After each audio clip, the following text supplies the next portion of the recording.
ফেনী সদর উপজেলার লেমুয়া ইউনিয়নের কসকাবাজারের একটি দোকান ঘরে তালা ভেঙে দখল করার অভিযোগ উঠেছে কসকাবাজারের বর্তমান সভাপতি শহীদুল ইসলাম ও মোহাম্মদ মমিনুল হক নামের এক ব্যক্তির বিরুদ্ধে। এ বিষয়ে গত ৯ জানুয়ারি ফেনী মডেল থানায় অভিযোগ দেন ভুক্তভোগী আজিজুল হক সুমনের পিতা মাবুল হক। অভিযোগ সূত্রে জানা যায়, দখলকৃত দোকানঘর আজিজুল হক সুমন ক্রয়সূত্রেই মালিক।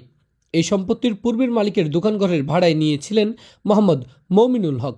এই সম্পত্তিও খরিদ করার পর আজিজুল হক সুমন দোকানঘর সংস্কারের পর নতুন ভাড়াটিয়া ঠিক করেন, কিন্তু নতুন ভাড়াটিয়া ঢুকার আগেই মোহাম্মদ মমিনুল হক গত ৯ জানুয়ারি সকালবেলায় দোকানঘরের শাটারে তালা ভেঙে জোরপূর্বক জবরদখল করে। পরবর্তীতে কসকাবাজার পরিচালনা কমিটিতে বিষয়টি নিষ্পত্তি করার জন্য বাদী বিবাদীকে নিয়ে বসেন। বৃহস্পতিবার সরজমিনে গিয়ে মমিন metal and S furniture gallery নামে সাইনবোর্ড ঝুলিয়ে ব্যবসা করতে দেখা গেল অভিযুক্ত মোহাম্মদ মমিনুল হককে।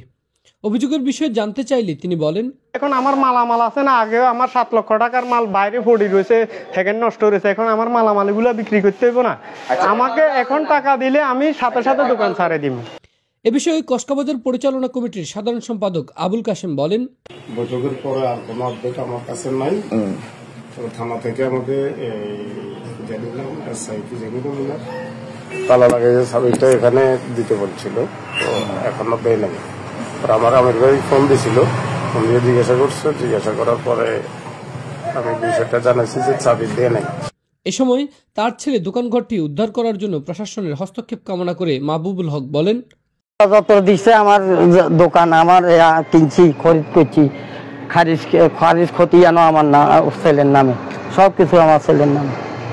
অঙ্গা একগুণের জোর করিয়ে তালা মারি, যে আমার অঙ্গা দেয় তালা কাটি দোকান করে, এই দোকানটা ফেলে চাই আর কি। এ বিষয়ে মুঠোফোনে ভুক্তভোগী আজিজুল হক সুমন বলেন, শহীদ ভাই আমার কাছে প্রথমে চাইছিল ৫ লাখ টাকা, বুঝছেন। ৫ লাখ টাকা চাইবার পরে যখন আমার থেকে টাকা ঢুকে পাই নাই, আমার দোকানের সামনে একটা ফান্দের বাক্সা বসা দিছে। পরবর্তীতে কি কয় যে ফান্দের বাক্সা বসা দিবার পরে আমার আরেকটা দোকান আছে, ওই দোকানের ভাড়া দিয়ে, ওনার নাম শাহিদ, ওর কাছে যায় চাইছে ৩ লাখ টাকা।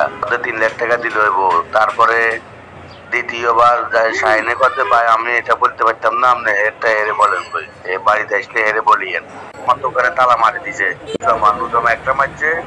একটা মারছে মমিনে। শহীদে কইছে আমি এই কারণে মারছি, এটা বিএনপির খেলাবা ছিল, এটা কি করছে বিএনপির খেলা বলবো। বিগত চাঁদা দাবি করার বিষয় জানতে চাইলে কসকাবাজার পরিচালনা কমিটির সভাপতি মোহাম্মদ শহীদুল ইসলাম বলেন, সংসদ ছিল, বিএনপির ক্লাব ছিল, আমরা সেখানে ক্লাব ক্রিয়া করতাম। কিন্তু আমি যখন আসি দেখলাম যে এই জায়গাটার মধ্যে একটু এলোমেলো ভাব বা এখানে অনেক কিছু সমস্যা জড়িত, বিতর্কিত না হওয়ার জন্য আমি নিজের এই জায়গাতে, আমার নিজস্ব জায়গাতে আমি ক্লাব করছি। তো আমি কেন ওর কাছে চাঁদা চাইতে যাবো? আমার কিসের অভাব? কেন আমি চাঁদা দাবি করবো? এখন ওইটা একটা বানোয়াট, ভিত্তিহীন, আমার হয়রানি করার জন্য, বিতর্কিত করার জন্য তারা এই ধরনের একটা প্রক্রিয়া তৈরি করার চেষ্টা করতেছে আর কি, অপচেষ্টা করতেছে।